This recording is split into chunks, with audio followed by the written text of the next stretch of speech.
अस्सलाम वालेकुम नाजरीन, प्रोग्राम ग्राउंड जीरो के साथ मैं हूं शिफा यूसुफ ज़ई। एक तरफ पाकिस्तान को चैंपियंस ट्रॉफी का सदमा दरपेश है तो दूसरी जानिब सियासी मंजरनामे में अपोजिशन का हुकूमत के खिलाफ वो मुकदमा है जिसको वो चीफ जस्टिस के सामने पेश करने के साथ साथ अवाम और सिविल सोसाइटी के आगे रखने की तैयारी में भी मसरूफ़ नज़र आते हैं। इमरान खान को हुकूमत, अदलिया और अपनी जमात के चंद रहनुमाओं पर भले जितना ही गुस्सा हो, मगर इस वक्त उनको पाकिस्तान के भारत से मैच हारने और चैंपियंस ट्रॉफी से बाहर हो जाने पर शदीद गुस्सा है, जिसका इंकशाफ आज उनसे जेल में मुलाकात करने वाली रीमा खान साहिबा ने किया। और साथ ही उन्होंने ये भी कहा कि उन चमगोइयों का भी बेसिकली उन्होंने तरदीद की है रीमा खान साहिबा ने कि जेल में इमरान खान बेहोश हुए हैं। फ़िलहाल इमरान खान को तो पाकिस्तान क्रिकेट टीम पर गुस्सा है, मगर दूसरी जानिब PTI को 26वीं तरमीम के हक़ में मुमकिना तौर पर वोट डालने वाले अरकान पार्लियामेंट पर गुस्सा है, जिसका इजहार पार्टी सेक्रेटरी जनरल सलमान अकरम राजा साहब ने आज ये कहकर किया कि 26वीं तरमीम पर वोट डालने वालों या गायब रहने वालों यानी कि जो स्टैंड बाय थे उनके हवाले से फ़र्दन फैसला किया जाएगा। इसके साथ साथ PTI और तहरीके तहफ़्फ़ुज़ आईन के क़यादत ने 2 रोज़ कबल सिंध में पीर पगाड़ा से मुलाकात की है और उनको कल यानी 26 फरवरी से इस्लामाबाद में अपोजिशन के ज़ेरे एहतमाम मुनक़िद होने वाली 2 रोज़ा कौमी कॉन्फ्रेंस में शिरकत की दावत दी है, जिसमें आइन की बालादस्ती और कानून की हुक्मरानी के हवाले से सियासतदानों समेत मीडिया और सिविल सोसाइटी से ताल्लुक़ रखने वाली मुख्तलिफ़ शख्सियात को भी मदऊ किया गया है। अपोजिशन अब अपनी क्या हिकमत अमली तरतीब देने जा रही और रमज़ान की भी आमद है नाजरीन। रमज़ान कैसा सियासी होगा, कितना सियासी होगा या खालिसतन रमज़ान ही होगा और अफ्तारी और सहरी ही होगी, ये अब आने वाले दिन ही बताएंगे। जमातों का इत्तेफाक राय होता है या नहीं होता है, ये भी एक सवाल है कि जो ग्रैंड अपोजिशन अलायंस का हिस्सा हैं उन जमातों की मैं बात कर रही हूँ। साथ ही साथ इस सारे मामले पर बात करेंगे। हमारे साथ मौजूद हैं सुन्नी इत्तेहाद कौंसिल के सरबराह और पाकिस्तान तहरीक इंसाफ के अहम तरीन इत्तेहादी साहिबजादा हामिद रज़ा साहब। अस्सलाम वालेकुम साहिबजादा साहब। वालेकुम अस्सलाम। बहुत शुक्रिया सर, आपने वक्त निकाला। मेरा ख्याल है रमज़ान से पहले हमारा ये आखिरी सेशन है, उसके बाद इंशाल्लाह रमज़ान में आपसे मुलाकात होगी। रमज़ान मुबारक हो। ये भी बताइए कि आजकल इमरान खान साहब या अपोजिशन की सियासत हो, थोड़ी बहुत ऐसा लग रहा है ज़रा हलचल कम है, ज़रा एक वो जो समंदर होता है ना बग़ैर टाइड्स के बग़ैर मौजों के इस वक्त चल रहा है, आराम से लो टाइड्स हैं शायद। खान साहब को भी आज सख्त गुस्सा है पाकिस्तान की क्रिकेट टीम पे और मोहसिन नकवी साहब पे भी, तो वो भी गुस्सा जो है वो क्रिकेट पे कर रहे हैं। आप लोग गुस्सा जो है वो उन पे कर रहे हैं जिन्होंने 26वीं तरमीम में वोट डाला। ये सियासत ज़रा ठंडी हो गई है या ये गर्मी आप लोग लेके आएंगे दोबारा? बिस्मिल्लाहिर्रहमानिर्रहीम, बहुत शुक्रिया जी। मेरा नहीं ख्याल ठंडी हुई है। हम चूँकि 5 दिन यहाँ इस्लामाबाद से मिसिंग थे, पंजाब से मिसिंग थे और सिंध में थे, वहाँ पर हमारी पीर पगाड़ा से मुलाकात हुई, GDA में शामिल दीगर पार्टियों से मुलाकात हुई, अय्याज़ लतीफ़ पलीजो साहब से हुई, ज़ैन शाह साहब से हुई, सिंध की जो दीगर कॉम्प्रेस पार्टीज़ हैं उनसे हुई। हैदराबाद के अंदर जो इंडिविजुअल्स हैं, जो इंटेलेक्चुअल्स हैं और बड़े नाम हैं, जिसमें शायर हैं, अदीब हैं, जर्नलिस्ट हैं, उनके साथ बड़ी कंप्रीहेंसिव मुलाकात हुई। तो अगर आप वो पिछले 5 दिन सिंध के देखें तो सिंध में तो इस वक्त इतनी हलचल है और इंतहाई अफसोस का अमर है कि आपको पता है कि दरिया सिंध की टेल पे सिंध है। ऑलरेडी पिछले बड़े तवील दहाइयों से पंजाब और सिंध का पानी का बहरान चला आ रहा था पानी की तकसीम के ऊपर, और अभी वहाँ से हमने 6 नहरें निकाल दी। अब आप ज़रा सिंध जाइएगा, मेरी रिक्वेस्ट है, और अपनी टीम से कहिएगा कि जो लोग वहाँ पर कह रहे हैं वो सुन लें। अच्छा, कि लोगों के अंदर जो इंटेलेक्चुअल्स हैं, जो पार्टीज़ हैं, इसके वो कहते हैं कि आप हमें, फिर इसका मकसद ये है कि पहले ही हमारे पास पानी शॉर्ट है, अगर आप 6 नहरें ये कॉर्पोरेट फार्मिंग के लिए जो ग्रीन फार्मिंग स्कीम है वॉट एवर इट इज़, उसके लिए आपने 6 नहरें निकाल दी तो फिर सिंध के पास तो पानी नहीं है, सिंध तो फिर बंजर है ऑलरेडी। ये तो फिर आप लोगों की साहिबजादा साहब कन्वर्जेंस नहीं हो रही सिंध हुकूमत के साथ साथ, वो भी यही कह रहे हैं, वो तो पानी पे बड़ा सीरियस इशू उन्होंने भी उठाया। अब मुझे आप एक बात बताएं, सिंध पीपल्स पार्टी की सिंध में हुकूमत है, मरकज में हुकूमत किसके अलायंस के साथ कायम है? हाँ, इनके तो अगर उन्हें सिंध के अवाम की फिक्र है, अगर उन्हें सिंध के सूबे की फिक्र है जहाँ तक वो सिमट चुके हैं, सुकड़ चुके हैं बदमाशी के ज़ोर पर, बताखोरी के ज़ोर पर, क्रिमिनल्स के ज़ोर के ऊपर, वडेरा कल्चर के ज़रिए, what ever way they are there, but they are there, face तो है उनका, तो फिर रिज़ाइन छोड़ें, गवर्नमेंट को ख़त्म करें ना। ये क्या ड्रामा है कि एक साइड पे आप पूरे सिंध को बंजर करने के लिए जा रहे हैं और दूसरी साइड के ऊपर आप उसकी मजम्मत कर रहे हैं या उसके खिलाफ अपने ख्यालात का इजहार कर रहे हैं। फेडरल गवर्नमेंट में आप एज ए पार्टनर बैठे हुए हैं। ये तो मैं कह रही हूँ कि ये तो पॉइंट आप लोगों को मिल रहा है कि आप लोग उनको कायल करेंगे, आप लोग साथ کس کو قائل کریں؟ یہ پیپلز پارٹی کو. بچے ہیں نہیں, آپ لوگوں کو بھی تو تکلیف ہے نا کہ سندھ میں پانی جو ہے وہ پہلے ہی ان لوگوں کے پاس کم ہے, اور ادھر کے لوگوں کے پروگرام پہ باتیں کہنا نہیں چاہتا جو, اور ان میں کوئی نام چھوٹا نہیں تھا سندھ کا, جنہوں نے آپ لوگوں کو جنہوں بتائی ہیں نے باتیں. جو باتیں کہی ہیں اور جس ٹون میں کہی گئی ہیں, اگر میں وہ باتیں آپ کو بتا دوں تو میرا خیال اول تو اس پروگرام میں چل نہیں پائیں گی. دوسرا, ہم آلریڈی یہ کرائسس میں ہیں بلوچستان کے حوالہ سے اور کے پی کے بارڈر ایریا کے حوالہ سے. میں ابھی یہ تیسری چیز نہیں کھولنا چاہتا. مجھے سمجھ نہیں آتی کہ ہمارا ملک کس سمت میں جا چکا ہے. آپ کو پتہ ہے بلوچستان کے جو 8 اضلاع ہیں, جس دن وزیر اعلیٰ بلوچستان نے پریس کانفرنس کی کہ نہیں جی کچھ لوگ یہ پروپوگیٹ کر رہے ہیں, یہ نہیں ہے وہ نہیں ہے, اس دن کتنے جوان شہید ہوئے ہیں وہاں پہ؟ 7. اس کا جواب انہوں نے دیا. بولان سے لے کے سبی تک آج سے 1 روز قبل 24 گھنٹے وہاں پر بی ایل اے کا قبضہ رہا. آپ کے بلوچستان کے سٹنگ ایم پی اے اور پارلیمانی سیکٹری جو ہیں ان کو وہاں پر روکا گیا بی ایل اے کے اہلکاروں کی طرف سے, ان کو گاڑی سے اتارا گیا, ان کے تمام گن مینوں سے اسلحہ واپس لیا گیا, اور شکر ہے کہ وہ بچ گئے, انہیں وہ اغوا کر کے نہیں لے گئے. دس از بلوچستان. آپ کو پتا آپ کے 8 اضلاع میں ریاست کی ریٹ نہیں ہے. لیٹ می سے اٹ ویری کلیئر. میں اس کے بعد شاید میں تو خیر بہت عرصے سے کھٹک رہا ہوں. قلعہ سیف اللہ سے آگے مجھے تو کوئٹہ سے واپس بھیج دیتے ہیں نا کہ میں آگے جا ہی نہیں سکتا. میں جاتا ہوں, اپنی ذمہ داری پہ جاتا ہوں. قلعہ سیف اللہ سے آگے میڈیا, کوئی میڈیا ہاؤس اپنی ٹیم لے, میرے ساتھ چلے چمن تک. اگر میں آپ کو طالبان کے جھنڈے نہ دکھاؤں وہاں پر, اور یہ میں بات آپ کے پروگرام میں اس لیے کہہ رہا ہوں کہ جب اسٹینڈنگ کمیٹی انٹیریئر کی پہلی میٹنگ ہوئی تھی میں اس کا ممبر ہوں, اور وہ ان کیمرہ نہیں تھی, وگرنہ میں یہ بات یہاں نہ کرتا. ٹھیک ہے, میں جو وعدے ہیں ان کی پاسداری کرنے والا انسان. میں نے وہاں پر سیکیورٹی اہل جو ہمارے ذمہ داران تھے ان سے وہاں پر یہ بات پوچھی تھی, میڈیا موجود تھا وہاں پر. قلعہ سیف اللہ سے مجھے چمن تک پاکستان کا جھنڈا تو دکھائیں. صحیح ہے.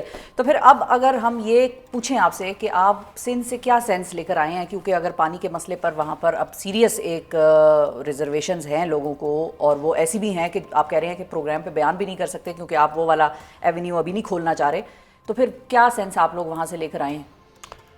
کل سندھ سے بہت سارے لوگ آ رہے ہیں, سندھ کی پارٹیز آ رہی ہیں, جی ڈی اے کا ڈیلیگیشن آ رہا ہے, جو ہم نے 2 روزہ ایک کانفرنس رکھی ہے جس کے اندر ہم نے تمام سیگمنٹ آف سوسائٹیز کو انوائٹ کیا ہے پورے پاکستان سے. ہم نے ڈاکٹرز کو بلوایا ہے, ہم نے انٹلیکچوئلز کو بلوایا ہے, ہم نے جو لائرز ہیں ان کو بلوایا ہے, ہم نے جو ہمارے صحافی بھائی بہنیں ہیں ان کو بلوایا ہے وہاں پر, تمام لوگوں کو اکراس دا بورڈ, اپوزیشن کی جماعتوں کو بلوایا ہے. سندھ کی جو پارٹیز آئیں گی کل اگر وہ وہاں پر جو موقف دیں گی, مجھے امید ہے کہ شاید پاکستان کا میڈیا اگر اسے پاکستان کا احساس ہو تو چلا لے, اور جو نہیں چلائے گا اسے پھر احساس نہیں ہوگا.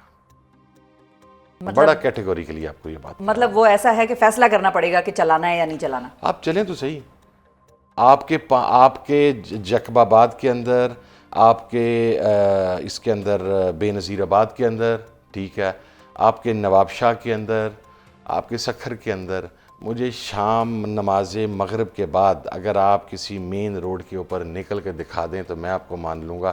وہاں پر تو جو پولیس کے اہلکار تعینات ہیں وہ یہ بات کرتے ہیں کہ آپ صبح جب سورج نکلے گا تو اس کے بعد نکل جائیے گا, ابھی نہ جائیں.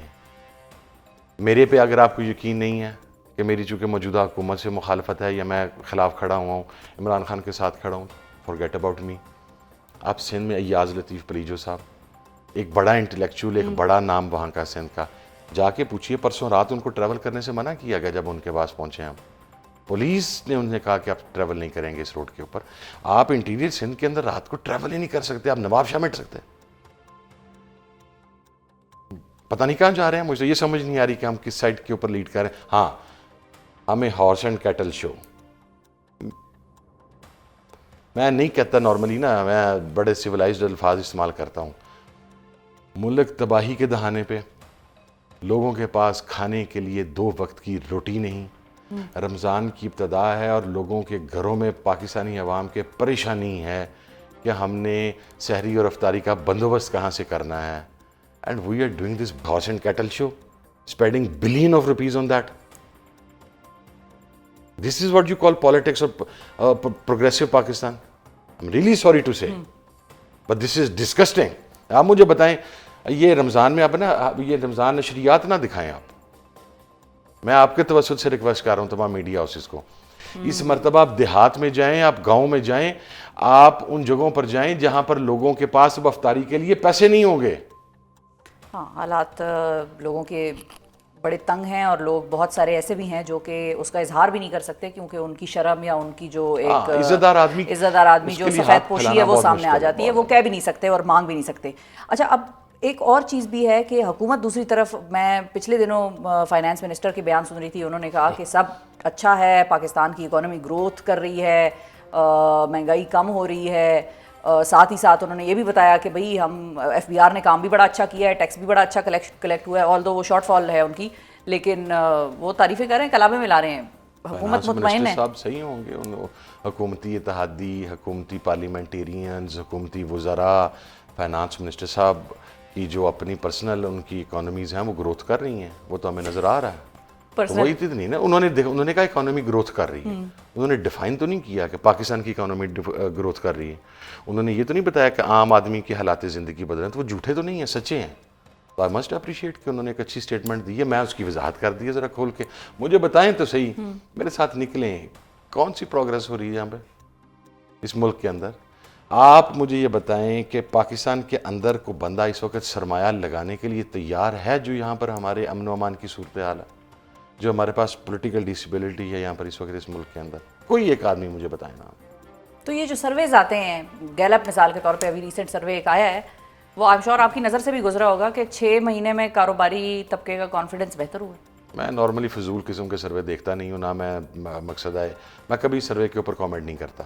اچھا, سروے وہ ہوتا ہے جس سوسائٹی میں آپ رہ کے اپنے موو کر رہے ہوتے ہیں نا, آپ کے ارد گرد دیکھ رہے ہوتے ہیں, تو وہ آپ کا سروے ہوتا ہے. سروے یہ ہے کہ میں طالبان کی ہٹ لسٹ پہ ہوں, میں ملیٹنٹ بینڈ آؤٹلیٹس کی ہٹ لسٹ کے اوپر ہوں, میرے ساتھ 25 سے 30 بندے موو کرتے تھے, میں 4 بندوں پہ آ گیا ہوں. میرے ساتھ 10 گاڑیاں موو کرتی تھی, میں 1 گاڑی پہ آ گیا ہوں. اگر میں پارلیمنٹ کا ممبر ہونے کے باوجود ان کرائسس کا شکار ہوں تو عام عوام کی کیا حالت ہوگی. جیسے سروے باقی اس طرح کے بنانے ہیں تو مجھے میں بتائیں, میں رات کو آپ کو تیار کر کے مختلف قسم کے ناموں سے آپ کو سروے. نہیں, ایسے سروے نہیں چاہیے. وہ سروے واقعی آپ کی والی بات کہ جو عام عوام میں آپ موو کرتے ہیں وہاں سے سروے کا آپ کو پتہ چلتا رہتا ہے. اب کل جو قومی کانفرنس ہے, ادھر ہونے کیا جا رہا ہے, کیا اعلانات ہیں, کوئی ایسی پلاننگ جو آپ لوگوں نے سندھ میں کی ہو جس کا اعلان کل وہاں پر ہونا ہو؟ نہیں, ہم نے تمام لوگوں کو بلایا ہے, تمام پارٹیز کو بلایا ہے, تمام سیگمنٹ آف سوسائٹی کے ریپرزینٹیوز کو بلایا ہے, اور ہم نے بتایا ہے انہیں کہ ہم آپ کی گائیڈ لائن کے تحت ایک نیشنل ایجنڈا تشکیل دینا چاہتے ہیں. ہمارا تو ایک پوائنٹ ہے سپریمیسی آف کانسٹیٹیوشن. ہم جو الائیڈ ہیں طریق تفضیان پاکستان کے اندر, ہم تو اس چیز کے اوپر متفق ہیں. اب ہم تمام لوگوں سے کہہ رہے ہیں, جو سندھ سے لوگ آ رہے ہیں ان سے ہم کہہ رہے ہیں کہ آپ ہمیں بتائیں سندھ کا ایشو, جو بلوچستان سے آ رہے ہیں ان سے کہہ رہے ہیں بلوچستان بتائیں, کہ پی کے کا بتائیں, پنجاب کا بتائیں, اوور آل ہماری کیا پالیسی ہونی چاہیے. ایک بڑا کمپریہنسو ڈاکومنٹ آئے گا, اور اس کے اوپر پھر ہم پورے پاکستان میں نکلیں گے. سڑکوں پہ ظاہر ہے سڑکوں پہ نکلنا, ہمارے پاس وہ ہارس اینڈ کٹل شو کی فیسلٹی نہیں ہے. اور وہ پوسٹ رمضان ہوگا نکلنا موسٹ پروبیبلی انشاءاللہ. تو اس سارے مسائل میں جو کہ ان علاقوں کے اپنے ہوں گے, ان مسائل میں آپ لوگوں کا اس جماعت کا مسئلہ جس کے ساتھ آپ اتحادی ہیں وہ کہاں پر فال کرتا ہے؟ عمران خان کی رہائی اور وہ ساری چیز, یہ وہ جماعت ہی لیڈ کرے گی اسے, پاکستان تحریک انصاف, کیونکہ یہ سب کچھ تو ان کے عمران ایجنڈے خان میں کے یہ پوائنٹس ہوں گے. یہ عمران خان صاحب کے کہنے پہ ہو رہا ہے. ہم جو سندھ گئے ہیں وہ عمران خان صاحب کے کہنے پہ گئے ہیں. جتنی تمام پارٹی سے رابطہ کیا ہے, جتنے لوگوں کے ساتھ بات چیت ہوئی ہے, وہ عمران خان صاحب نے ہی وہ لائن دی تھی, تو یہ انہی کی پالیسی آگے چل رہی ہے, تو they lead it, as simple is that. ٹھیک ہے, لیکن میں پھر اس پوائنٹ پہ آ گئی ہوں پیپلز پارٹی کے حوالے سے کہ وہ تو بات آپ کی ٹھیک ہے کہ وہ یہاں پر ان کے اتحادی ہیں, اور مطلب ہر جماعت کو آپ لوگوں نے ریچ آؤٹ کیا ہے, ہر سیگمنٹ آف سوسائٹی کو ریچ آؤٹ کیا ہے. ان کو بھی تو ریچ آؤٹ کیا جا سکتا تھا. ٹیکنیکلی وہ اتحاد میں تو ہیں لیکن گورنمنٹ کا پارٹ تو نہیں ہے اس طرح سے, کیبنٹ میں نہیں ہے, اس قسم کی چیزوں میں تو نہیں ہے نا. صدر ان کا ہے اور باقی جو سندھ کی حکومت ہے وہ ان کی ہے. باقی کہانی تو ادھر نون لیگ کی ہے, تو ان کو آپ لوگ قائل کر سکتے ہیں. میں یہ صرف آپ کو, آپ بھی بہت معصوموں والی باتیں کرتی ہیں. مجھے آپ یہ بتائیں چیئرمین سینٹ کون ہے कॉन्स्टिट्यूशनल पोजीशंस है ना हामिद साहब, कॉन्स्टिट्यूशनल पोजीशंस क्या, मतलब कैबिनेट वो आखिर में वो पीपल्स पार्टी के मैनिफेस्टो में लिखा हुआ है, ये 73 के कॉन्स्टिट्यूशन में लिखा हुआ है कि कॉन्स्टिट्यूशनल पोजीशंस पीपल्स पार्टी के पास रहनी है। वो एक्चुअली उनके दिल में ये बात, मुझे ऐसी फीलिंग आ रही है कि वो ये सोच रहे हैं कि हम इस हुकूमत के फैसलों का बर्डन नहीं उठाएंगे और ना हमें उठाना पड़ेगा, उठाएंगे, चस्के उठाएंगे, प्रोटोकॉल उठाएंगे, करप्शन को कवर देंगे, सिंध में बैठ के आप वर्स्ट गवर्नेंस की मिसाल कायम करेंगे, लेकिन सिर्फ चंद वजारतें नहीं लेंगे। वजारतें नहीं लेंगे, मतलब उन्होंने अपना रास्ता खुला छोड़ा हुआ है, मैं ये कह रही हूँ। जरूरत नहीं है, उनकी जरूरत नहीं। अच्छा ऊपर ठीक की है, कमाई पहले ही इतनी है कि वजारतों की जरूरत नहीं रही। अच्छा ठीक है, ये बताइए आमिर साहब कि अब जो सलमान अकरम राजा साहब ने आज स्टेटमेंट दी है 26वीं आईनी तरमीम के हवाले से, जो पीटीआई के मामलात थे कि भाई जिसने भी वोट डाला पीटीआई के बंदे ने सामने आकर, या जो स्टैंड बाय रहे हैं उनका फर्दन फैसला हो, वो फैसलों में कहाँ जा रहे हैं आप लोग, कौन कौन उसमें शामिल हो रहा है? अच्छा, मुझे कुछ इतला तो मिली है, पहले भी मेरे इल्म के अंदर है, जिन लोगों ने तो वोट किया है, वो तो छुट्टी है उनकी, वो तो छुट्टी है। जिन लोगों ने वोट नहीं किया वो 4 हैं या 5 हैं, सबकी स्पेसिफिक रीजंस हैं। कुछ लोग जो हैं वो जब उनको शोकास जारी किया गया था तो उन्होंने अपनी एक्सप्लेनेशन पार्टी को दे दी थी और उन्होंने इन राइटिंग अपने आंसर्स दे दिए थे। उसके ऊपर एक 3 रुकनी कमेटी बनी है जिसमें मेरा ख्याल है, to my if I am not wrong, शायद स्पीकर असद कैसर साहब हैं, ऑन बपी साहब हैं और कोई एक शख्सियत हैं, वो उसको देख रहे हैं। तो मेरा ख्याल है आज सलमान अकरम राजा साहब की चूँकि मुलाकात होगी, राजा साहब वॉज द लकी वन, हम सब में से जो सिर्फ कल एक अकेले आ सके, हम तो वो कैंसिल शेड्यूल में थे कराची से निकलने में, तो राजा साहब की आज मुलाकात हो गई है। अभी मेरी आपके प्रोग्राम के फ़ौरन बाद हमारी मीटिंग है तो मैं उसमें राजा साहब से पूछूंगा, लेकिन मेरा ख्याल है कि कुछ इंस्ट्रक्शंस खान साहब की तरफ से आ गई हैं उस हवाला से भी। और वो 5 लोग हैं जिन्होंने वोट डाला है? जी वो 5 हैं। वो 5 हैं, वो तो गए ना। ये बिलेटेड मूव नहीं है वैसे? नहीं, टाइम नहीं लग गया इसको ज़्यादा? हाँ टाइम लग गया, आई एग्री टू दैट। मैं प्रिंसिपली क्योंकि 20 अक्टूबर का अगर हम डेट, अब इसमें मैं वो लिवरेज ले लेता होता हूँ जिसके ऊपर मेरे पाकिस्तान तहरीक इंसाफ के साथी ना वो कहते हैं यार तू बड़ी ज्यादती करता है, जब तूने इस किस्म की कोई बात करनी होती तो तू कहता है मेरे पास लिवरेज है एक इत्तेहादी का, तो यहाँ पे मैं लिवरेज ले लेता हूँ। अदरवाइज अगर मैं पीटीआई में होता तो उसके डिसिप्लिन का ज़ाहिर है, मैं डिसिप्लिन के मुताबिक चलने वाला इंसान हूँ, लेकिन ये मेरे पास इस्तेहकाक है। मैं ये समझता हूँ कि जिन लोगों ने वोट किया था, वोट करने के बाद 48 आवर्स के अंदर उनकी रुकनीत ख़त्म कर देनी चाहिए। और जिनकी कहानियाँ सिर्फ हमने सुनी, ऐसे भी बहुत सारे लोग हैं कि जो कहानियाँ सुना रहे थे और वो उन कहानियों की तस्दीक इसी प्रोग्राम पे जुनेद अकबर साहब ने भी की कि बहुत सारे लोगों को ये भी कहा गया कि हम तुम्हें घसीट के लेके जाएंगे, एक्टिंग करेंगे कि तुम्हें घसीट रहे हैं तो हमारे खिलाफ जाके प्रेस कॉन्फ्रेंस भी कर देना, लेकिन उस वक्त एक्टिंग में हमारा साथ दे देना, उठा लेंगे तुम्हें, फिर बाद में इंजेक्शन लगा देंगे तो तुम फिर होश में नहीं होगे, तुम्हें पता नहीं चल रहा होगा। ऐसी भी कार्रवाइयाँ जो है जुनेद अकबर साहब भाई हैं, उनके पास कोई इन्फॉर्मेशन होगी, मेरे पास ऐसा इस किस्म की कोई इन्फॉर्मेशन नहीं है। वो चूँकि जुनेद वो फरमाइशी गिरफ्तारियों के बारे में बात कर रहे थे कि जिनकी लेकिन फरमाइशी को हुई तो नहीं, मेरा नहीं ख्याल को हुई है गिरफ्तारी फरमाइशी। जिन 5 ने वोट दिया था उन्होंने तो मुकम्मल बेशर्मी के साथ, डटाई के साथ, चूँकि नहीं वो ऐसे थे, एक सेकंड, वो ऐसे करके कुछ थे, ऐसे करके, वो तो आपको याद आ गया होगा, ऐसे करके 10 के नीचे चले गए। तो उनकी तस्वीर भी मैंने और उमर अयूब साहब ने ली थी, हम 7-8 लोगों की इजाज़त थी, सही है, तो हम तो बैठ के उन्हें देख रहे थे, वो तो डठाई से वोट डाल रहे थे। जो बाकी हैं देखें उसके ऊपर वो पाकिस्तान तहरीक इंसाफ का इंटरनल इशू है, मैं उसके ऊपर कोई कमेंट नहीं करना चाहता।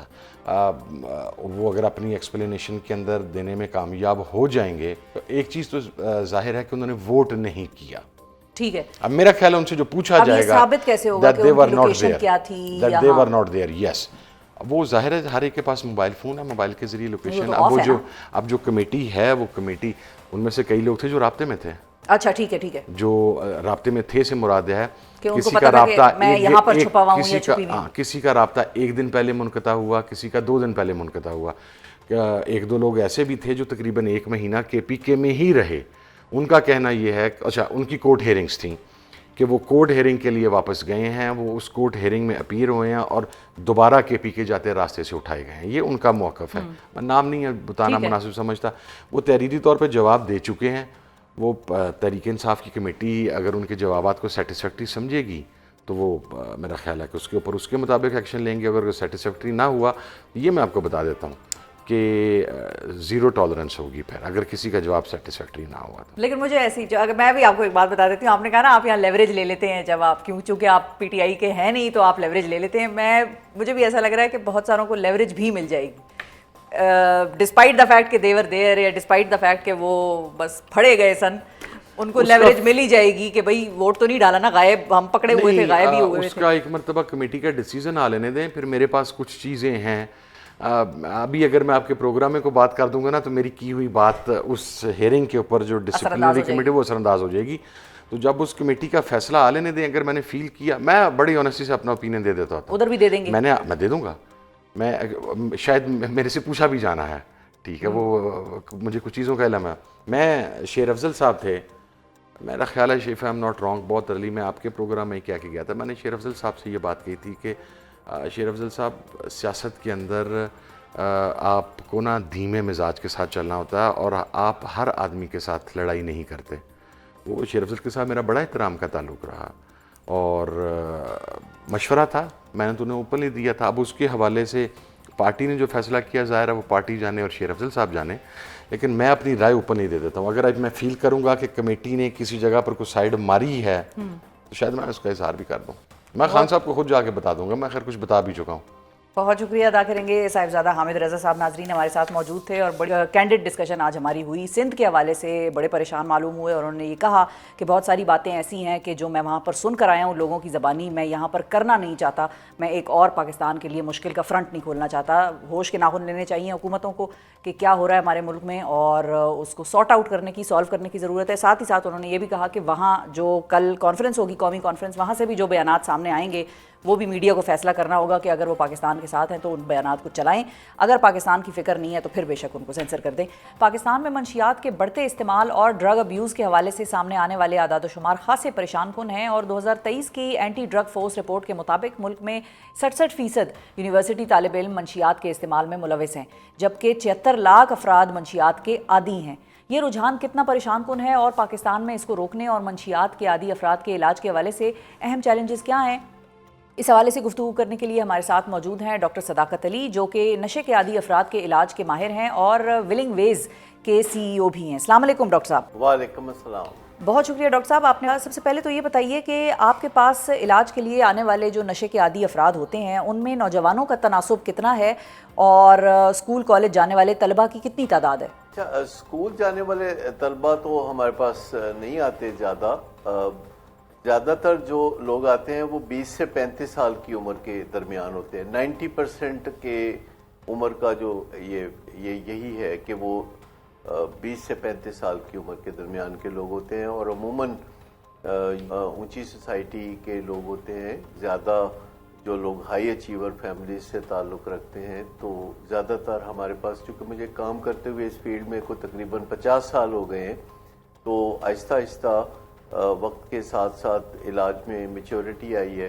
तो हमारे पास लाहौर, कराची, इस्लामाबाद में जो भी क्लाइंट्स आते हैं वो आमतौर पर ज़रा हाई सोसाइटी से ताल्लुक़। ठीक है। अच्छा, तो डॉक्टर साहब ये भी बताइए कि ये जो आपने एज ब्रैकेट बताया है, इसमें ख़ास तौर पर नशे के रुझान के बढ़ने की वजूहात क्या आपको नज़र आई? क्या मंशियात की आसानी के साथ दस्तयाबी भी एक बड़ी वजह है या इसके पीछे और भी रीज़न्स मौजूद हैं? एक तो बहुत ही आसानी के साथ दस्तयाबी है। जैसा कि आजकल आप जानते हैं कि आप इंटरनेट की मदद से नशा मंगवा सकते हैं, कोई बाइकिया आके आपको दे जाएगा, लेकिन असल वजह पीछे जो है वो बेचैनी और स्ट्रेस और इस तरह की बहुत सारी चीज़ें हैं। डिप्रेशन है, हमारा लाइफस्टाइल ऐसा है जिसमें हम मुतमिन हो ही नहीं सकते क्योंकि ये एडिक्टिव लाइफस्टाइल है। नशा करने वाले तो एक टिप ऑफ आइसबर्ग है, लेकिन बाकी लोग भी जो सोसाइटी में ज़िंदगी गुजार रहे हैं वो किसी न किसी तरह नशे के रवैयों का मुजाहरा कर रहे होते हैं। यानी हार जीत का कल्चर के हर बंदा चाहता है कि वो किसी न किसी तरीके से दूसरे को हरा के तो अपनी बात बना ले। ये जहाँ विन विन का कोई तसव्वुर ना हो जिस मुआशरे में, और लोग एक दूसरे को नीचा दिखाने के लिए हर वक्त तैयार हों, तो उस मुआशरे में फिर बेचैनी बहुत फैलती है, बहुत क्रेविंग्स होती हैं, इत्मीनान किसी सूरत में नहीं होता। और अगर किसी को नशे का एक तजर्बा हो जाए, जो कि ज़िंदगी में दावत मिलती रहती है नशा करने वालों की तरफ से, स्कूल, कॉलेज, यूनिवर्सिटी में भी तलबा एक दूसरे को दावत देते हैं, दोस्त अहबाब भी, और पार्टी कल्चर तो आपको पता ही है अब पाकिस्तान के बड़े शहरों में किस कदर आम है। तो दावत तो मिलती है, शादी ब्याह, मेहंदी की रस्में, इन सब जगहों पे भी नशे का इस्तेमाल साथ साथ चल रहा होता है ताकि ज़्यादा एनर्जी के साथ ज़रा भंगड़ा चल सके। तो जो लोग भी फिर नशे का पहला तजर्बा करते हैं उनमें से कुछ जो है उस तजर्बे से बहुत ज़्यादा मुतासर होते हैं और उनके जैसे 14 तबक रोशन हो जाते हैं, तो फिर वो नशे को वक्तन फ़वक्तन इस्तेमाल करने लगते हैं। इनमें से कुछ फिर आगे जाके बाकायदा नशे के आदी और नशे के मरीज़ बन जाते हैं। सही। तो डॉक्टर साहब, फिर इनका इलाज करना कितना आसान या कितना मुश्किल है? चैलेंजेस क्या होते हैं इनके इलाज में? और क्या जो एडिक्शन साइकेट्री है उसके तनाजुर में हमारे पास नशे के इलाज की तमाम सहूलियात मुयसर हैं या हम पीछे हैं दुनिया से इस मामले में भी? देखिए, जब 50 साल पहले मैं इस फील्ड में आया था तो तब भी एडिक्शन साइकेट्री पाकिस्तान में भी मुतारफ नहीं हुई थी, बल्कि साइकेट्री का भी बड़ा आगाज़ था। पाकिस्तान में 2-3 साइकेट्रिस्ट थे।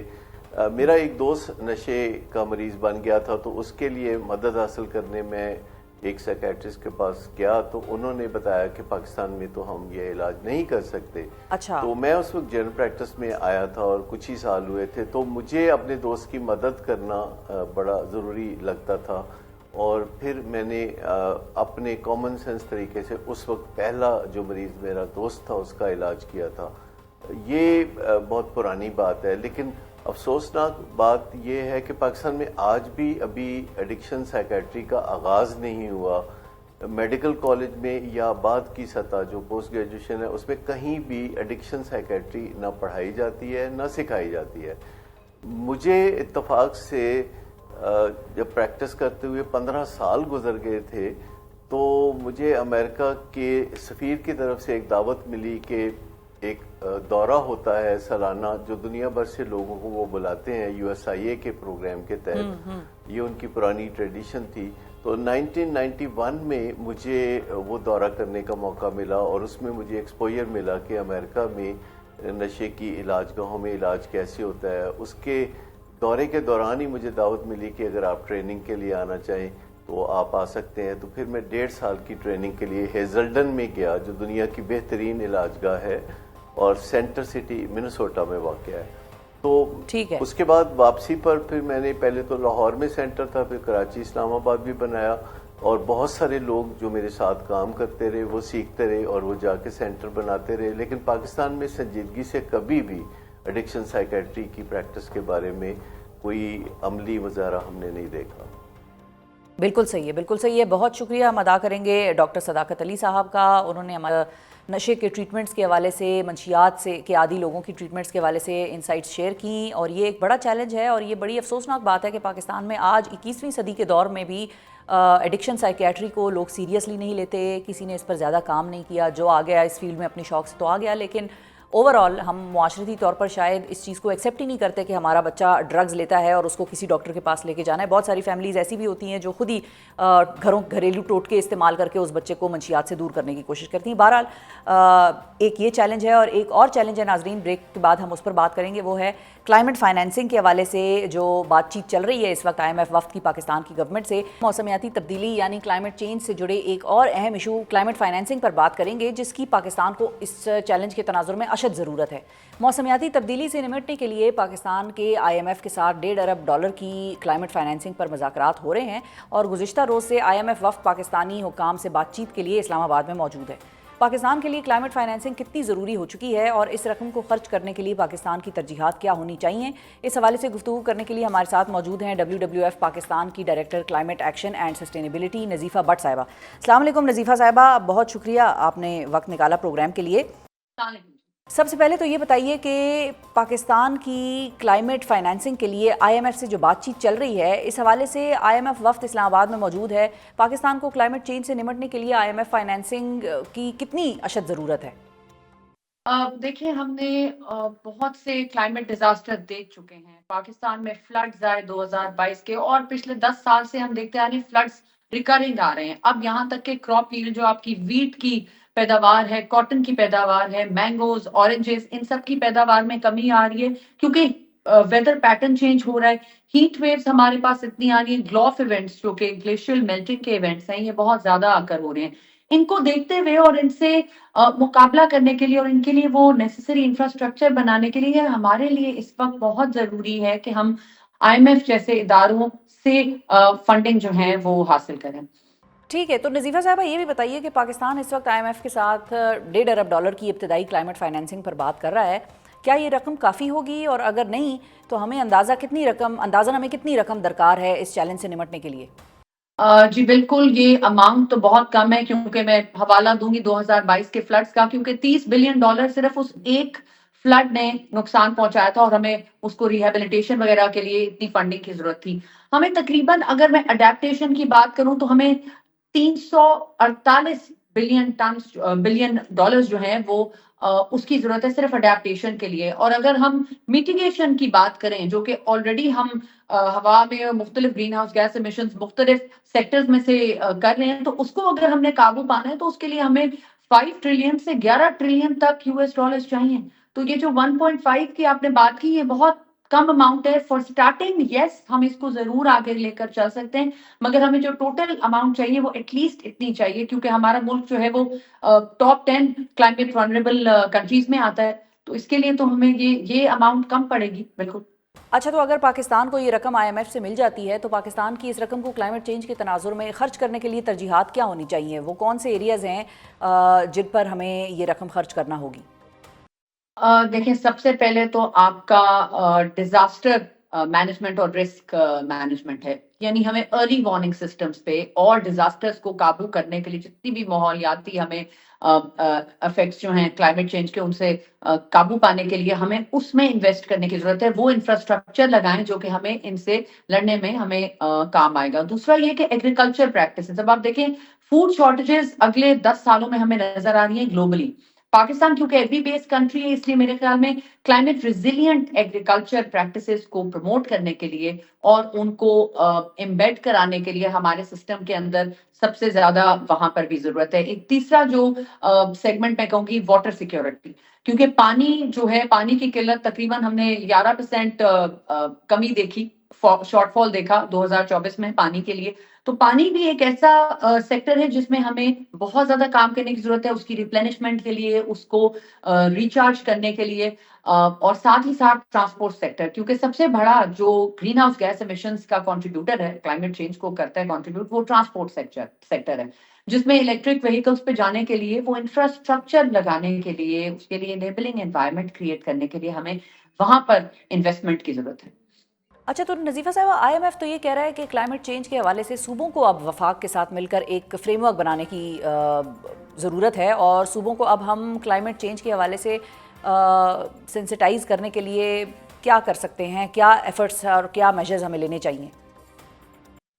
देखें, सूबाई लेवल पे, प्रोविंशियल लेवल पे हमारे पास क्लाइमेट सेल्स बन चुके हुए हैं, ठीक है, जहां पर कैपेसिटी बिल्डिंग का ऑफ कोर्स हमारे पास ओवरऑल फुकदान है क्लाइमेट के हवाले से, माहौलियाती तब्दीली के हवाले से, तो उसके ऊपर काम करना बहुत जरूरी है। और साथ फेडरल और प्रोविंशियल गवर्नमेंट्स को साथ मिलकर काम करने की जरूरत है। इस वक्त हम एक पॉलिसी को ट्रिकल डाउन करना चाहिए। यहाँ पर प्रोविंशियल पॉलिसीज भी बन रही हैं, जो कि एक अच्छी बात है, मगर उसको फेडरल टारगेट्स के साथ भी लेकर चलना चाहिए। एनडीसीज आपके 2021 में आए, अब इस साल भी एनडीसीज के लिए 3.0 के ऊपर काम हो रहा है, तो उनको प्रोविंशियल सूबाई गवर्नमेंट को भी आगाही देनी चाहिए उन एनडीसीज के हवाले से कि हमें क्या एक्शन प्लान करने हैं हर सूबे में, क्योंकि माहौलियाती जो डिजास्टर्स हैं वो उसकी नौयत फर्क है। तो हमें उस हवाले से हर सूबे की कैपेसिटी बिल्डिंग जो है वो फर्क तरीके से होगी। इसमें इंस्टीट्यूशनल कोऑर्डिनेशन बहुत इंपॉर्टेंट है, चाहे वो सरकारी हर सेक्टर के इदारे, 7 सेक्टर है हमारे जो मोस्ट इंपॉर्टेंट है, उसमें energy, forestry, land use, water, industries जो एनडीसीज में मेंशन्ड है, उन खास पब्लिक ऑफिसेस को प्रोविंशियल और गवर्नमेंट, फेडरल गवर्नमेंट के लेवल पर उनमें आपस में कोऑर्डिनेशन बहुत जरूरी है, ताकि जो नेसेसरी इंफॉर्मेशन है और जो फंडिंग है वो सही प्रोविंसेस में जाकर के माहौलियाती तब्दीली को टैकल कर सकें। بہت شکریہ ادا کریں گے نظیفہ بٹ صاحبہ ہمارے ساتھ موجود تھی. ناظرین WWF پاکستان کی director climate action and sustainability اور ہمیں آگاہ کر رہی تھی کہ پاکستان کے لیے کلائمیٹ فائنانسنگ کتنی ضروری ہے, لیکن اس کے ساتھ ساتھ یہی صرف ہمیں نہیں کرنا, ہمیں اور بھی بہت کام کرنا ہے کلائمیٹ چینج سے خود کو اور پاکستان کو بچانے کے لیے. یہ بڑی ایک اہم ایسا فنومینا دنیا میں آ گیا ہے کہ جس کے حوالے سے انفارمیشن شاید اتنی زیادہ نہیں ہے, اور پاکستان جیسے ملک میں تو اویئرنیس بھی بہت کم ہے, اور اس حوالے سے ہمیں لوگوں کو بھی آگاہ کرنا ہے. دعا کرتے ہیں کہ پاکستان کی حکومت اور سول سوسائٹی اور ہم اپنے طور پر ایسے میجرز لے سکیں کہ کلائمیٹ چینج کے حوالے سے لوگوں کو زیادہ سے زیادہ اویئرنیس دی جا سکے. آج کے پروگرام سے ناظرین اتنا ہی. اپنا بہت خیال رکھیے, ہمیں اور پاکستان کو دعاؤں میں یاد رکھیے. اللہ حافظ.